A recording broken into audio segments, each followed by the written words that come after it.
ॐ नारायणं नमस्कृत्य नरं चैव नरोत्तमं देवीं सरस्वतीं व्यासं ततो जयमुदीरयेत्।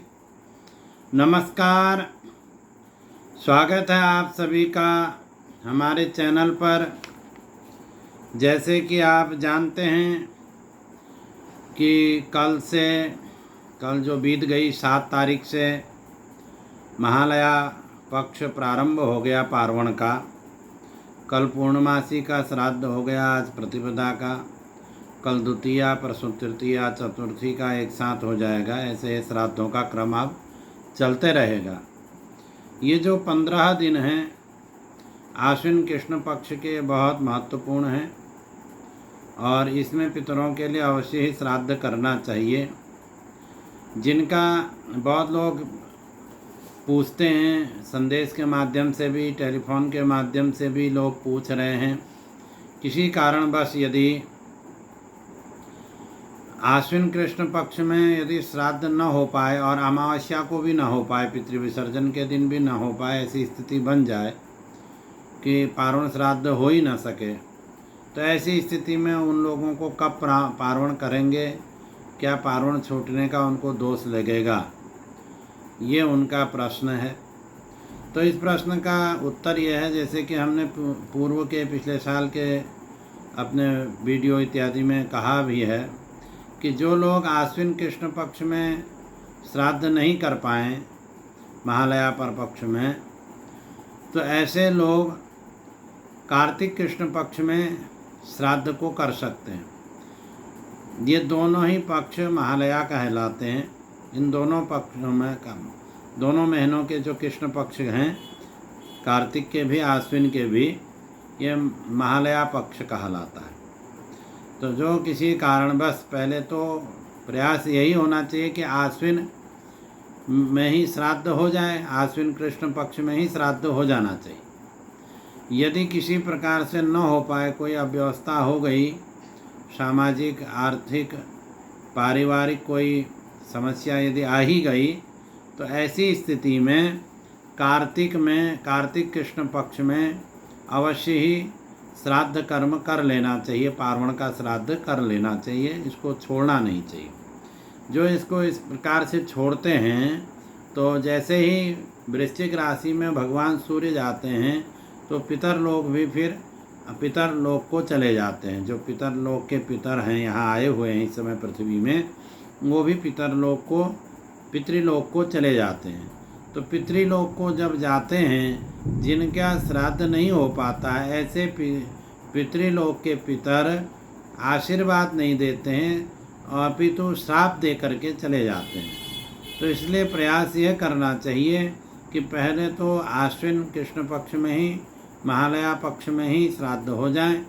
यदि न हो पाए तो ऐसी स्थिति में फिर कार्तिक में करें। ये एक बात हो गई। दूसरी बात, लोगों का एक प्रश्न यह है, हर साल लोग पूछते हैं, कई लोग तो इसको आनंद लेने के लिए, विनोद करने के लिए भी पूछ रहे हैं, टेलीफोन से अपना नाम बताते नहीं हैं। हम पूछते हैं कि शंख बजानी चाहिए, नहीं बजानी चाहिए। एक अपरिचित व्यक्ति का ऐसे ही फ़ोन आ गया, तो हमने कहा क्यों नहीं बजानी चाहिए। शंख घंटे भगवान की पूजा के समय में बजेगा। प्रातःकाल, सायंकाल समय भगवान का है। उस समय में अपने घरों में आरती करें, भजन करें, कीर्तन करें और शंख भी बजाएं, घंटे भी बजाएं, ढोलक भी बजाएं, हारमोनियम भी बजाएं। जैसे करते हैं वैसे करें। और जिस समय में श्राद्ध कर्म होगा, श्राद्ध काल के समय में, श्राद्ध के समय में, श्राद्ध देश में, मैंने जहाँ पर श्राद्ध हो रहा है उस स्थान पर शंख और घंट वर्जित है, पितरों के जिस समय में का श्राद्ध हो रहा है। बाकी प्रातःकाल, सायंकाल दोनों समय में शंख भी बजेगी, घंटी भी बजेगी, भगवान का स्नान, प्रातःकाल स्नान भी होगा, भगवान का भोग भी लगेगा और भगवान की आरती भी होगी। और ऐसे भी ये चातुर्मास चल रहा है, अभी कार्तिक तक चातुर्मास ही है। तो ऐसी स्थिति में, और जिन्होंने तुलसी का पूजन का व्रत लिया है 4 महीने का, वह कैसे छोड़ सकेंगे। बहुत से लोग अपने घरों में सुनने में आता है कि अपने घरों में मंदिरों में पर्दा लगा देते हैं, भगवान को ढक देते हैं श्राद्ध के दिनों में, तो ये बिल्कुल गलत है। ऐसा होता तो बद्रीनारायण जी के किवाड़ पहले ही बंद हो जाते, केदारनाथ जी की भी पूजा अर्चना बंद हो जाती, जगन्नाथ जी की भी, विश्वनाथ जी की भी अर्चना बंद हो जानी चाहिए थी फिर तो ऐसी कहीं कोई बात नहीं है।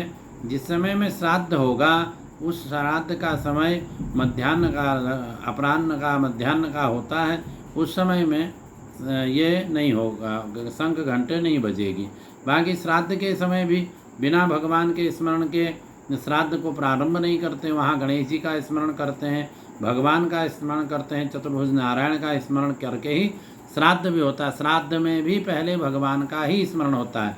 और पितरों के लिए जो भोजन पत्रावली इत्यादि परोसते हैं, उससे भी पहले विष्णु भगवान का भोग लगता है, विष्णु भगवान के लिए भोग लगाया जाता है। तो कहीं भी ऐसी शास्त्रों में मनाही नहीं है कि आप शंख घंट नहीं बजा सकते। तो ऐसे श्राद्धों के विषय में और भी जो प्रश्न होंगे वो धीरे धीरे उनका उत्तर हम इस बीच में देते रहेंगे। जब जब जैसा जैसा अवसर मिलेगा आप लोग बड़े प्रेम से श्रद्धापूर्वक पितरों के लिए इन श्राद्धों को करें। जो श्राद्ध के अधिकारी हैं उनको श्राद्ध कर्म करना चाहिए।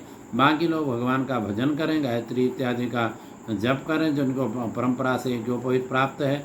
और भगवान नहीं तो कुछ नहीं तो हनुमान चालीसा का पाठ अवश्य करें। नमस्कार। भगवान सबकी रक्षा करें।